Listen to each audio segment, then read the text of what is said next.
Price the Lord, ஹல்லேலூயா. கிறிஸ்துவுக்குள் பிரியமானவர்களே, இந்த அருமையான காலை வேளையிலும் தேவ சமூகத்துக்கு வந்த உங்கள் ஒவ்வொருவரையும் இயேசுவின் இணையற்ற நாமத்தினாலே அன்பின் வாழ்த்துக்கள். இந்த நாளிலும் மத்தேயு 16 அதிகாரம் 18வது வசனத்தை அடியேன் வாசிக்கிறேன். நான் உனக்கு சொல்லுகிறேன், நீ பேதுருவாய் இருக்கிறாய், இந்த கல்லின் மேல் என் சபையை கட்டுவேன், பாதாளத்தின் வாசல்கள் அதை மேற்கொள்வதில்லை. ஆமேன், ஹல்லேலூயா. அருமையான வார்த்தை. இயேசு பேதுருவை பார்த்து சொல்லுகிறதான அருமையான வார்த்தை. நான் உனக்கு சொல்றேன்ப்பா, நீ பேதுருவாய் இருக்கிறாய், ஆனாலும் இந்த கல்லின் மீது, ஒரு சாதாரண மனுஷன் மீது என் தேவனாகிய கர்த்தர் சபையை கட்டுவேன் என்று வாக்கு கொடுக்கிறார். இந்த இடத்துல இந்த வார்த்தை கேட்பதற்கு முன்பதாகவே சீஷர்களுக்கிட்ட இயேசுவானவர் ஒரு காரியத்தை கேட்கிறார். என்னன்னா, இந்த ஜனங்கள் என்ன என்னன்னு நினைக்கிறாங்க, நான் யாருன்னு நினைக்கிறாங்க, நீங்க என்ன நினைக்கிறீங்க அப்படின்னு அவர் கேட்கிறார். என்னை குறித்து என்ன புரிதல் இருக்கு உங்களுக்கு அப்படின்னு இயேசு கேட்கும்பொழுது, அப்பொழுது பேதுரு சொல்லுகிறார், ஆண்டவரே, நீர் ஜீவனுள்ள தேவனுடைய குமாரனாகிய கிறிஸ்து அப்படின்னு அவர் சொல்லுகிறார்.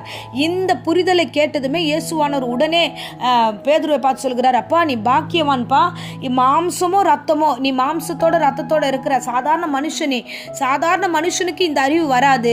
இது யாரு சொல்லி இருப்பான்னா, பரலோகத்தில் இருக்கிற என் பிதா உனக்கு வெளிப்படுத்தியிருக்கிறார், ஆகையால நீ பாக்கியவானாய் இருக்கிறாய் என்று அவர் சொல்லுகிறார். ஆமென், ஹல்லேலூயா.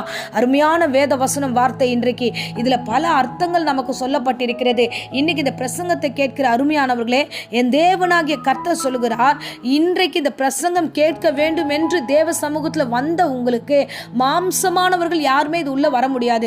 தேவனால தெரிந்து கொள்ளப்பட்டவர்களும் தேவனுடைய அறிவில புரிதலும் இருக்கிறவர்கள் தான், தேவன் எனக்காக இருக்கிறார் என்று விசுவாசிக்கிறவங்க தான் இந்த பிரசங்கத்தை கேட்க முடியும். ஆமென், ஹல்லேலூயா.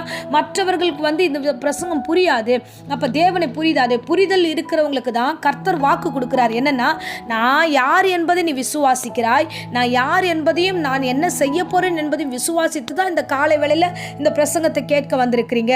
சோ ஆகையால உங்கள் மீது நான் என் சபையை கட்டுவேன், உங்கள் மீது என்னுடைய ஆலயத்தை நான் எழுப்புவேன். சோ ஆகையால உங்களை பாதாளத்தின் வாசல்கள் மேற்கொள்ளாது. ஹல்லேலூயா. அருமையான ஒரு சத்தியம் பாருங்க. கிறிஸ்து உங்களுக்குள்ள இசைவாய் கட்டி எழுப்பப்படுகிறாய். ஆமென். இந்த மூளை கல்லாகிய கிறிஸ்து மேல நீங்க இசைவாய் கட்டி எழுப்பப்படுகிறீர்கள். இதுதான் எபேசியர்ல சொல்லப்படுகிறது.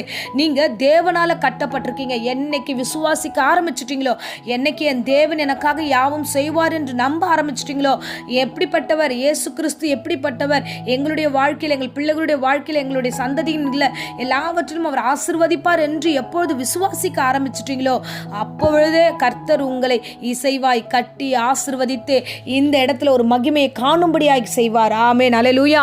அதுதான் அவர் ஒரு வாக்கு கொடுக்கிறாரு. நான் சபையை கட்டுவேன், என் ஆலயத்தை கட்டுவேன், என் ஆலயத்தை நான் விருப்பமாய் கட்டுவேன், உங்கள் மீது ஒரு பெரிய எழுப்புதல் உள்ள காரியத்தை செய்வேன் என்று சொல்லி ஒரு வாக்கை கொடுக்கிறார். அது மாத்திரமல்ல, பாதாளத்தின் வாசல்கள் அதை மேற்கொள்வதில்லை. ஆமென், ஹல்லேலூயா. இயேசு கிறிஸ்துவை விசுவாசிக்காதவர்களை இன்றைக்கு காரியங்கள் பிசாசானவன் பாதாளத்துக்கு நேராக கொண்டு போய் கொண்டிருக்கிறான். பிசாசானவன் அறிவில்லாமல் அவங்களை யோசிக்க விடாம அவங்க அறிவை மழுங்கடித்து அவர்கள் எல்லோரையும் அவர்கள் நரகத்துக்கு கொண்டு போகிறான். ஆனா இயேசு கிறிஸ்துவை விசுவாசிக்கிற ஒவ்வொருவருக்கும் பாதாளம் மேற்கொள்ள முடியாது. ஆமென், ஹல்லேலூயா. கர்த்தர் நல்லவர், கர்த்தர் நல்லவர். எப்பொழுது விசுவாசிக்கிறோமோ அப்பொழுதே நம்ம எல்லா காரியத்திலிருந்தும் மேற்கொள்ள முடியும். ஆமென். யாக்கோப்புக்கு விரோதமான மந்திரமும் இல்லை, குறிச்சொல்லும் இல்லை. அப்படின்னா கர்த்தர் அந்த வாசல் பக்கம் விசுவாசிகளுக்கு இடமே இல்லை.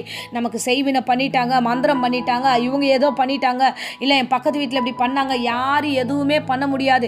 கிறிஸ்துவை எப்பொழுது கிறிஸ்து என்று விசுவாசிக்கிறீர்களோ, எப்பொழுது ஜீவனுள்ள தேவனுடைய குமாரன் என்று விசுவாசிக்கிறீர்களோ, எப்பொழுது அந்த அறிவும் புரிதலும் உங்களுக்கு வந்துவிட்டதோ, எப்பொழுது இந்த காலை வேளையில அந்த பிரசங்கத்தை கேட்கலாம், இது மூலமா கர்த்தர் நம்மை நடத்துவார் என்ற ஒரு புரிதலுக்குள்ள வந்துட்டீங்களோ, அப்பொழுதே உங்களை எந்த பாதாளத்தின் வாசல்களும் மேற்கொள்ளாது, எந்த பிசாசும் உங்களை மேற்கொள்ளாது, எந்த விதமான செய்வின மந்திர கட்டுகளும் உங்களை மேற்கொள்ளாது.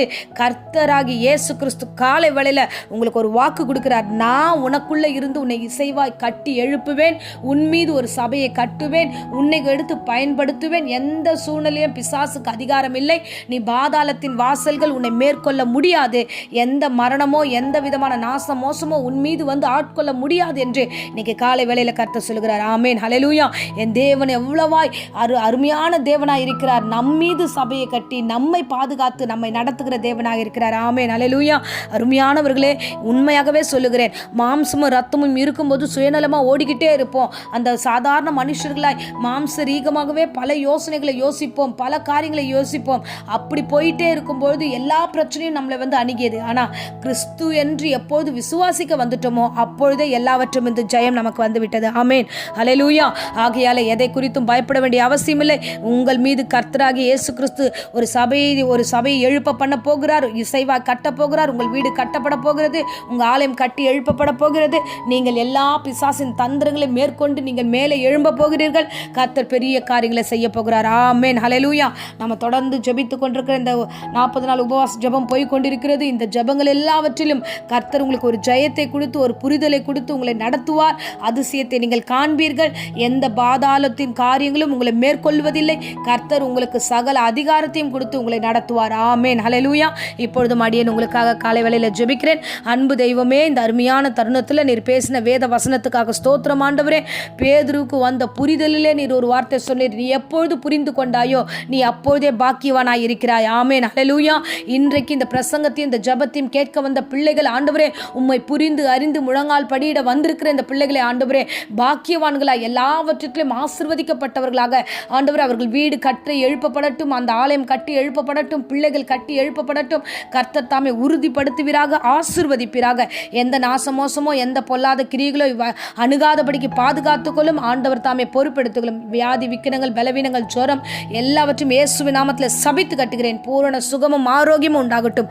இயேசுவின் எண்ணற்ற நாமத்தில் ஜெபித்து ஆசீர்வதிக்கிறேன் ஜீவனுள்ள நல்ல பிதாவே. ஆமேன், ஆமேன். Praise the lord. God bless you.